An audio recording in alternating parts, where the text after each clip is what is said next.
बिहार पंचायत चुनाव को लेकर बड़ा अपडेट आया है कि बिहार पंचायत चुनाव में पार्टीगत दलगत चुनाव नहीं होंगे और इस चुनाव में पार्टी के झंडा और बैनर का कोई भी प्रत्याशी इस्तेमाल नहीं कर सकता है।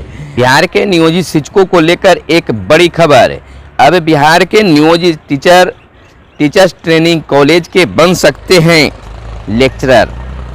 लेक्चर बन सकते हैं। और बिहार के नियोजित शिक्षकों के वेतन को लेकर विधान परिषद में उठा मामला। फिलहाल कोरोना को लेकर स्कूल नहीं होंगे बंद, मुख्यमंत्री ने की है यह बात है। इधर मंत्री की टिप्पणी से आहत अध्यक्ष मनाने पर लौटे। अशोक, जनक, उपेंद्र और संजय समेत 12 एमएलसी मनोनीत।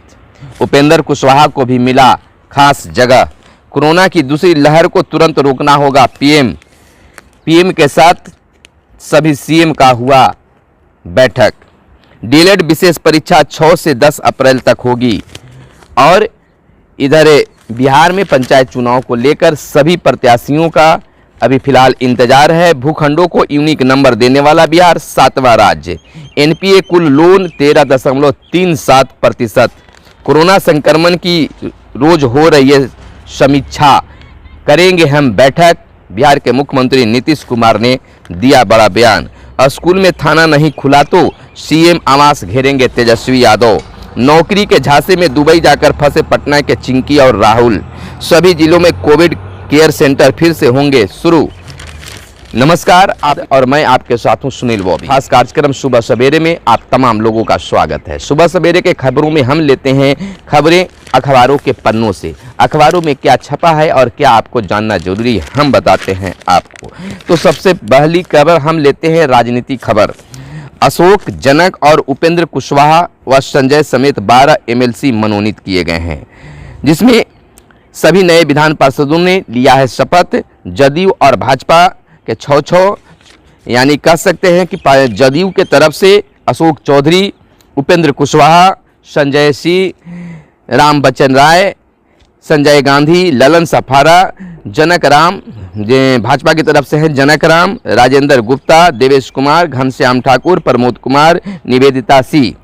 यह 12 एमएलसी मनोनीत किए गए हैं। राज्यपाल कोटे के विधान परिषद की सभी 12 सीटों पर चयनित सदस्यों ने बुधवार को शपथ ग्रहण किया। यानी कि उपेंद्र कुशवाहा के जदयू में शामिल होते ही अब उन्हें एमएलसी भी बना दिया गया है। और तमाम लोग इसे देखिए, इन दिनों जो है विधानसभा विधान परिषद में हो हंगामे के बीच गुजर रहा है। और सम्राट चौधरी के द्वारा जो है आसन पर उंगली उठाकर टिप्पणी किया गया, जिस पर अध्यक्ष गुस्से में हो गए और तत्काल जो है सदन को स्थगित कर दिया। फिर भी विधानसभा में सम्राट चौधरी ने आसन से कहा व्याकुल होने की जरूरत नहीं है। इसी पर उनको आसन को गुस्साया। मंत्री की टिप्पणी से आहत अध्यक्ष मनाने पर लौटे। हालांकि वापस आ गए हैं। मंत्री व सभा अध्यक्ष के बीच संवाद है। बात इस्तीफे तक पहुंची। इस्तीफे तक बात पहुंच गई थी। बात बिगड़ती नजर हुआ, लेकिन बीच बचाव के बाद में मामला सिमट गया। कोरोना की दूसरी लहर को तुरंत रोकना होगा। पीएम जो है कोरोना को लेकर फिर सतर्क है और कह रहे हैं कि दूसरी लहर जो अब उठ रही है उसको रोकने की जरूरत है, उस पर काबू पाने की जरूरत है। एसटीएफ की इनामी कुख्यात को मार गिराया, भागलपुर की घटना है। डीएलएड वालों के लिए एक विशेष खबर। डीएलएड विशेष परीक्षा 6 से 10 अप्रैल तक होगी, यानी होली बाद। बिहार बोर्ड ने जारी किया विशेष परीक्षा शेड्यूल। प्रथम पाली की परीक्षा सुबह 10 बजे और दूसरी पाली की परीक्षा दोपहर 2 बजे से शुरू किए जाएंगे। बिहार बोर्ड ने डीएलएड विशेष परीक्षा की तिथि शेड्यूल जारी कर दिया है। डीएलएड विशेष परीक्षा 6 से 10 अप्रैल तक 2 पालियों में ली जाएगी। प्रथम पाली की परीक्षा सुबह 10 बजे से दोपहर 1 बजे तक और दूसरी पाली की परीक्षा दोपहर 2 बजे से 5 बजे तक आयोजित होगी। परीक्षा का प्रवेश पत्र बोर्ड की वेबसाइट पर जाकर 24 मार्च से अपलोड कर सकते हैं। संबंधित कॉलेज के प्राचार्य अपने यूजर आईडी और पासवर्ड से लॉग इन कर परीक्षार्थियों को प्रवेश पत्र उपलब्ध कराएंगे। यानी कि प्रवेश पत्र जो है डाउनलोड करना होगा और उसके बाद में आप परीक्षा में शामिल हो सकते हैं। परीक्षा का डेट भी आपको मैंने बताने का काम किया और इंतजार था लोगों को। लेकिन इधर कुछ और खबरें हैं। कोरोना संक्रमण, मुख्यमंत्री का बयान है, कोरोना संक्रमण की रोज हो रही है समीक्षा। रोज समीक्षा हो रही है, आने जाने वालों पर नज़र रखा जा रहा है, कभी कम कभी बेसी पॉजिटिव आ रहे हैं। लेकिन मुख्यमंत्री ने यह भी कन्फर्म कर दिया, क्लियर कर दिया है कि फिलहाल स्कूल कॉलेज बंद नहीं होंगे।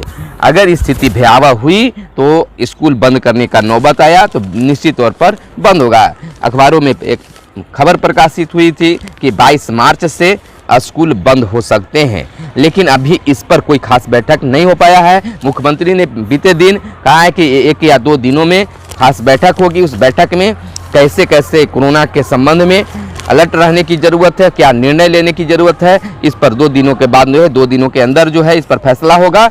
और अगर स्थिति हुई तो स्कूल भी फिलहाल बंद हो सकते हैं। कारण यह है कि बाहर से लोग होली के अवसर पर अपने घर लौट रहे हैं और बहुत सारे लोगों को कोरोना पॉजिटिव पाया जा रहा है। इसको लेकर बिहार सरकार अलर्ट मोड में है और अगर स्थिति भयावह नज़र आती दिखी तो स्कूल तो सबसे पहले बंद कर दिया जाएगा। पहले भी यही हुआ था कि 14 मार्च से ही बंद कर दिया गया था, सबसे पहले स्कूल को बंद किया गया था। तो अनुमान लगाया जा सकता है कि कोरोना का थोड़ा सा भी लहर, दूसरी लहर अगर यहाँ बिहार में दिखने लगेगी तो सबसे पहले स्कूल को बंद किया जाएगा।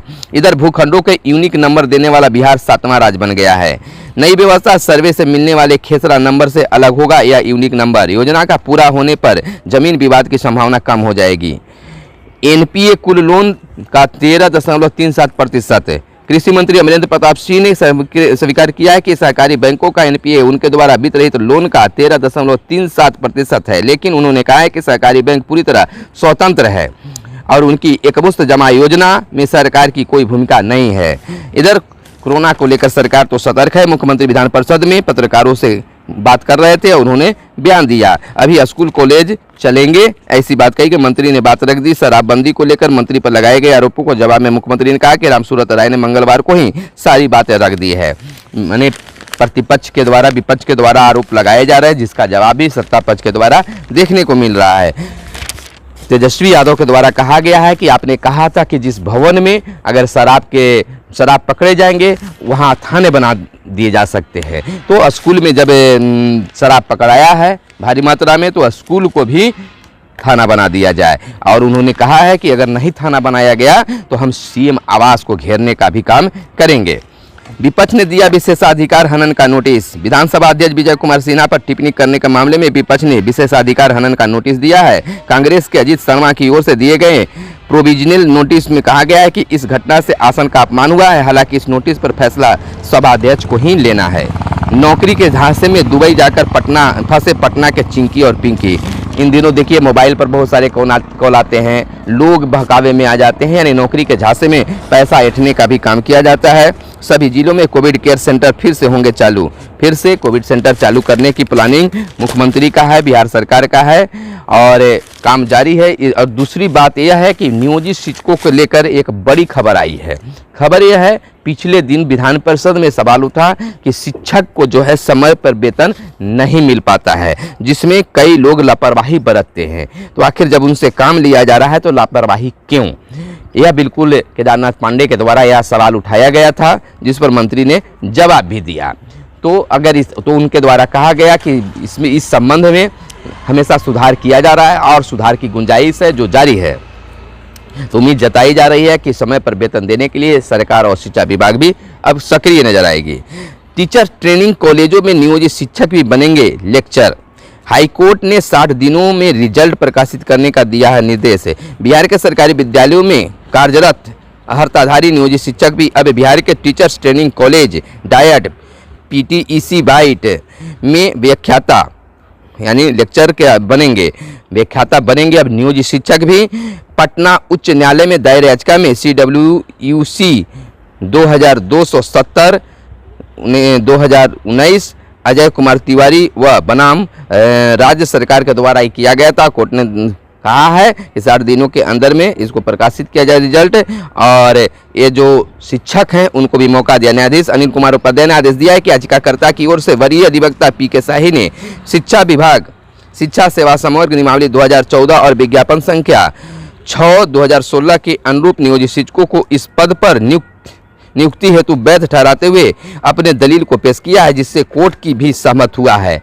यानी कि अब एक बार फिर से बिहार के नियोजित शिक्षकों को मान सम्मान बढ़ेगा और वे कार्य जारी रख सकते हैं। एक उत्साहवर्धन का काम है। इधर अतिथि शिक्षकों को लेकर भी एक बड़ी खबर आई है। अतिथि शिक्षकों की सेवा नियमितीकरण की मांग, यानी कि अतिथि शिक्षक को जो रखा गया है केवल पढ़ाने के लिए और उसके बाद में जैसे ही नियमित शिक्षक बहाल होते हैं वैसे इनको हटाने के बाद, लेकिन अब उनके द्वारा भी नियमित करने के लिए बात उठाई जा रही है कि हमको भी नियमित किया जाए। 200 स्कूलों में होगी उपस्कर की खरीदारी। शिक्षकों के वेतन के लिए करोड़ों रुपए जारी हो गए हैं। फिर उठी पुराने वेतन की मांग। पंचायती राज एवं नगर निकाय शिक्षकों ने पुराने वेतनमान वाले शिक्षकों के समान वेतनमान की मांग किया है। नवनियुक्त माध्यमिक उच्च माध्यमिक शिक्षक संघ के प्रदेश अध्यक्ष डॉक्टर गणेश शंकर पांडे ने राज्य सरकार से मांग की है कि पंचायती राज एवं नगर निकाय शिक्षकों व पुस्तकालय अध्यक्षों के लिए पुराने वेतनमान की घोषणा करे।